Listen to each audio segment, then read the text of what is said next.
Здравейте! Вие гледате Абсолютно свободно. Аз съм Петър Волгин. Намираме се в Европейския парламент в Страсбург и ще ви разказвам, разбира се, за най-важните неща, които се случват в пленарните заседания тук. Имаше един много интересен дебат, посветен на случая с Свободна Европа. Знаете, администрацията на президента Доналд Тръмп каза, че прекратява финансирането на такъв тип медии. И тук в Европейския съюз се вдигна голям шум в Европейския парламент. Ма как, ма защо? Ето и специален дебат направиха. И какво можем да заключим от този дебат? Че имало намаляване на свободата, това го каза Марта Кос, която е еврокомисар, и тя каза, свободата е толкова важна днес, колкото е била и преди, пък ето, такива като Тръмп искат да я заглушат. И започна да говори някакви такива глупотевини от тук насетне. И в тази връзка да ви кажа, че отново с големи глупотевини се отличиха депутатите от Европейската народна партия, от социалистите и демократите, от зелените и от либералите. Изобщо тези хора всеки път ме изумяват с това колко неща, които нямат връзка с реалността, могат да изговорят. Наистина все едно си живеят в някаква си тяхна отделна вселена. Все пак хубавото е, че имаше и смислени изказвания на този дебат. Тук ще отлича моя колега Милан Урик, който е от нашата парламентарна група Европа на суверенните нации. Той каза, вие тук, които ушким защитавате свободата на словото и правото на такива радиостанции като Свободна Европа да съществуват, всъщност сте най-големите цензори. Защото вие забранявате независимите медии, правите всичко възможно да спрете достъпа на алтернативните медии, на социалните мрежи, до гражданите, така че изобщо не ми се правете на много загрижени за свободата на словото. Елена Йончева също направи смислено изказване, като каза, че под формата на факт-чекърство и на проверка на информацията всъщност се налага цензури. Най-безумното нещо в цялата работа е, че тези евродепутати, които така реват за свободата на словото, казваха, ние, ако Доналд Тръмп и Америка не иска да плаща на медии като Свободна Европа, нека Европейския съюз да им плаща. Хубаво. Ние, между другото, си говорихме с моя сътрудник тук в Брюксел Станислав и той направи едно много разумно предложение, което аз директно подкрепих. Нека тези евродепутати, които казват, че Европейския съюз трябва да финансира медии като Свободна Европа, от собствените си пари, от собствената си заплата, да кажем, всеки месец да отделят 1000 или защо не 2000 евро и да финансират Свободна Европа. Ето това ще покаже, че им пука за свободата на словото. А не да казват Европейския съюз ще финансира, т.е. нормалните граждани от техните данъци. Не. От заплатите на европейските депутати. Тези, които са такива критици на Тръмп и такива крепители на свободата на словото, да бъдат така добри по 2000 евро да отделят от заплатите си нееднократно. Всеки месец. Мислите ли, че ще се съгласят на такъв вариант? Според мен едва ли. Аз също взех участие в този дебат, където казах, че да, Свободна Европа, такива медии като Свободна Европа, като радиостанция Свобода, като BBC, някога са били символ на свободата, днес обаче са символ на потисничеството. Ето, вижте и цялото ми изказване. Уважаеми колеги, по време на студената война, когато моята страна България беше управлявана от Комунистическата партия, радиостанции като Свободна Европа и BBC олицетворяваха за мен плурализма и демокрацията. Те бяха противоотровата на тотално контролираните от тогавашната българска власт радио и телевизия. Само че днес медии като Свободна Европа, BBC, CNN не са символ на свободата. Те са инструмент за унищожаване на разномислието и за налагане на една единствена гледна точка. Тези медии обслужват интересите на глобалистските елити, които искат всички да мислим еднакво и да говорим еднакво. Това не са медии, това са пропагандни инструменти на Брюкселската партия на войната. Преди 1989 година управляващата комунистическа партия в България заглушаваше Свободна Европа и BBC, за да не чуваме справедливите критики срещу тогавашния режим. Днес глобалистката власт в Брюксел потиска и забранява алтернативните медии, за да не чуваме справедливите критики по адрес на безумните политики, които биват налагани от евроначалниците. Обаче цензурата е една и съща. Нищо, че преди я наричахме комунистическа, а днес е брюкселска. Благодаря. Важна е, разбира се, тази тема за медиите и аз не случайно в новата ми книга "Европа след края на евроатлантизма", която до една седмица ще се появи на пазара, отделям много внимание на тази тема. Специално говоря за пропагандата и за дезинформацията, защото, знаете, любимото обвинение към хора като мен, към изобщо други опозиционни медийни гласове, като да кажем Явор Дачков или Мартин Карбовски, голямото обвинение срещу такива като нас е, че ние сме правили пропаганда. И защо сме правили пропаганда? Защото даваме различната гледна точка към това, което се случва. Към това, което се случва в Съединените щати, в Европейския съюз, в Украйна, в това число. И аз тук давам конкретни примери в моята книга "Европа след края на евроатлантизма" за това, че когато даваш различно мнение, това няма нищо общо с пропагандата. Пропагандата е друго. Пропагандата е когато държавните медии, националните медии бичат едно и също всяка минута, всеки час, всеки ден. Това е пропаганда. И тук не случайно отделям толкова място в моята книга на тази тема. Отново се връщам и към най-яркия пример на откровена цензура в последните години в България, а именно спрямото ми интервю с Елеонора Митрофанова по Националното радио, защото наистина няма друг такъв случай в последните години в България, такава ярка проява на цензурата. И тези неща трябва да се помнят, тези неща трябва да се знаят, защото действително ние се връщаме във времената от преди 1989 година. Тоест, връщаме се в онези времена, в които имаше цензура, в онези времена, в които никой не смееше да каже нещо различно от това, което се проповядва.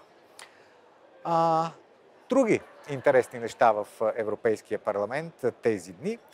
Гласуваме днес доклада за външната политика. Аз, спомняте си, може би, в предишното видео ви разказах подробно как този доклад няма нищо общо с реалността, как той изглежда като писан от хора, които са изпаднали в зимен сън, в такава една хибернация, още в началото на 2022 година и нямат никакво намерение да се събудят. Русофобски клишета, обвинения към всички, които не се вписват в правилния брюкселски консенсус, никаква визия за това как трябва да действа Европейския съюз от тук насетне и, разбира се, двойни стандарти. Двойните стандарти личат особено по отношение на действията на правителството на Бенямин Нетаняху в Израел, което, както знаете, извършва изключително античовешки действия в Газа, включително загина и български гражданин след Марин Маринов, след удар на израелската армия.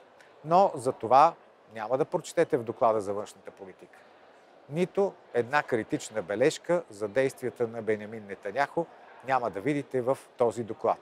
За сметка на това ще прочетете колко са лоши Китай, Виктор Орбан, Русия, всички останали, каква заплаха за демокрацията са. Всичко това ще го прочетете на няколко пъти, но за действията на Израел няма да прочетете нищо. Като си говорим за външна политика, разбира се, хубаво е да обърнем внимание на тази статия, която излезе в Ню Йорк Таймс, именно статията, посветена на отношенията между Съединените щати и Украйна по време на военните действия в тази държава. Не, че тези неща не ги знаем. Имам предвид тези неща, че Съединените щати оказват всякаква помощ с оръжия, с пари, с хора, с разузнавателна информация на украинските сили. Но друго е да видите конкретни примери. Те са дадени в тази статия. И вече може да си отговорите на въпроса, ама как така, нали Русия щеше да победи Украйна за няколко дни, пък се проточи 3 години войната. Ами да, наистина тази война можеше да свърши, хайде за 3 дни не, но със сигурност за 3 седмици, ако се биеха само Русия срещу Украйна. Въпросът е, че статията в Ню Йорк Таймс за пореден път доказва това, което и аз и много други разумни наблюдатели говорихме през тези години, че това не е война между Русия и Украйна. Това е война между Русия и колективния Запад, начело с Съединените щати, с администрацията на Байден, и именно благодарение на това тази война се проточи толкова дълго. Тя в никакъв случай нямаше да продължи 3 години, ако само се сражаваха Русия срещу Украйна. Разбира се, в тази статия има и доста манипулативни неща. Нейната основна цел е да покаже как американците подготвят едни много умни, гениални военни планове, дават ги на украинците и им казват: ето сега, ако изпълните тези планове, вие ще победите.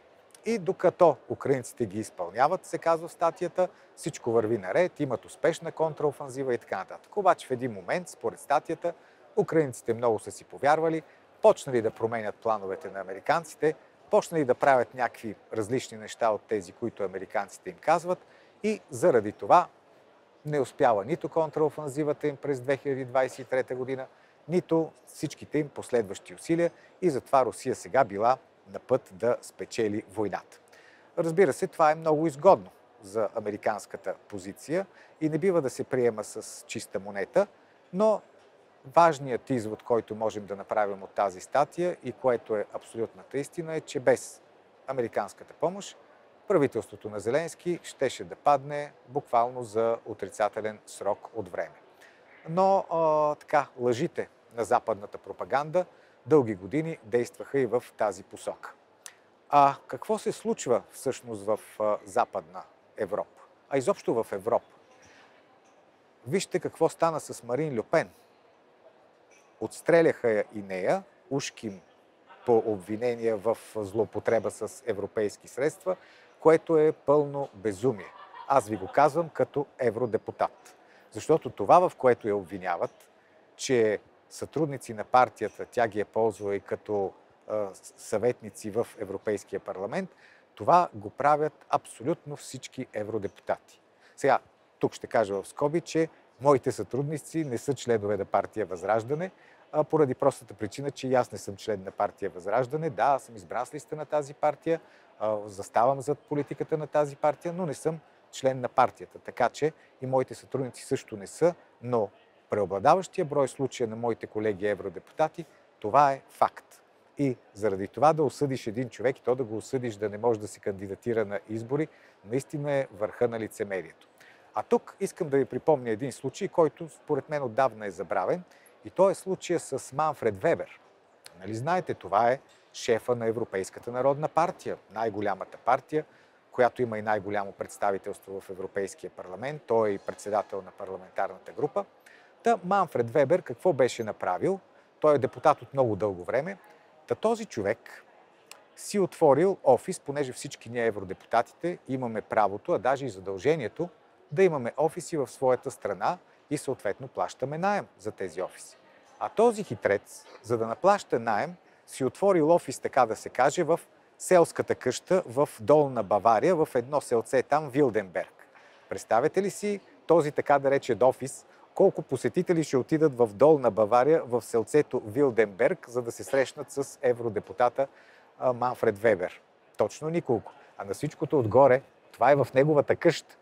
Разбирате ли, той си отвори офис в неговата къща, все едно аз да си отворя офис в мазето или на тавана в кооперацията, в която живея. И защо го е направил? Защото Европейския парламент дава пари, с които ти плащаш този офис, и Манфред Вебер, а има и доста такива като Манфред Вебер, си е взимал тези пари от Европейския парламент и е ставала тактиката лява ръка, десен джоб. Защото, ето сега да ви кажа, моя случай, аз плащам за офис в София като евродепутат почти 3000 лева. 1500 евро, горе-долу ми е наема на офис. И ако аз си бях отворил, ако офиса ми беше на тавана или в мазето, аз тези 3000 евро щях да си ги слагам в джоба всеки месец. Обаче аз не си ги слагам в джоба, а ги давам за офис, защото съм наивен. А такива хитреци като Манфред Вебер, въпросните 3000 евро или 5000 евро си ги слагат в джоба. Да сте чули някой да прави проблем на Манфред Вебер заради това, което е направил? Не, няма и да чуете. Обаче Марин Льо Пен я осъдих. Ето така действа демокрацията в Европейския съюз. Така действат тези прехвалени пазители на справедливостта, тези прехвалени пазители на законността.